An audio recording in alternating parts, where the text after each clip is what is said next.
Kembali di Top News, pemirsa, polisi menetapkan 5 orang sebagai tersangka dalam kasus mafia migas di Batam, Kepulauan Riau. Aksi mereka merugikan negara lebih dari 1 triliun rupiah. Dalam jumpa pers yang diselenggarakan PPATK dan Mabes Polri diungkapkan bahwa dalam jumpa pers ini atau penyelundup BBM berinisial AW yang juga kakak dari PNS Pemkot Batam NK yang sudah terlebih dahulu ditangkap oleh polisi. 3 tersangka lainnya yaitu Oknum Pertamina dengan jabatan senior supervisor maksud kami berinisial YS, DN dan juga 1 pegawai di TNI Angkatan Laut berinisial AA. Dan selain 5 tersangka, polisi juga menyita beberapa alat bukti seperti kapal milik AM, sertifikat tanah dan juga bangunan ruko senilai 400 juta rupiah, 9 mobil dan juga dokumen bank. Polisi juga memblokir sejumlah rekening milik tersangka.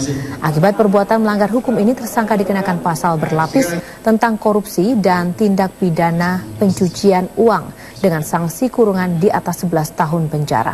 Salah satu barang bukti polisi dalam menetapkan para tersangka adalah data Pusat Pelaporan Analisa Transaksi Keuangan atau PPATK. Dan pemirsa, Wakil Presiden terpilih Yusuf Kala mengatakan pemerintahannya nanti akan memperbaiki tata kelola minyak dan gas bumi mulai dari produksi, distribusi dan juga konsumsi. JK di Jakarta pada hari Senin mengatakan pihaknya sudah mencium modus mafia migas di Indonesia, salah satunya menahan rencana pembangunan pabrik pengolahan minyak mentah sehingga Indonesia harus memenuhi kebutuhan sumber energi minyak dengan impor. Dan selama ini jumlah kilang minyak di Indonesia tidak bertambah, padahal permintaan BBM meningkat.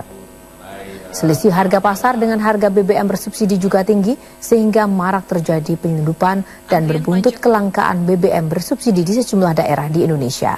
JK berjanji akan memperbaiki tata kelola migas, mulai dari produksi, distribusi, dan juga konsumsi.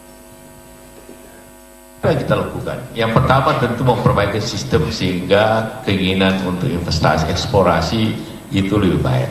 Itu ada hubungannya dengan profit sharing. Profit sharing ada hubungannya dengan cost recovery. Nah, inilah sistem ini antara profit sharing dan cost recovery dan seluruh ini harus diperbaiki.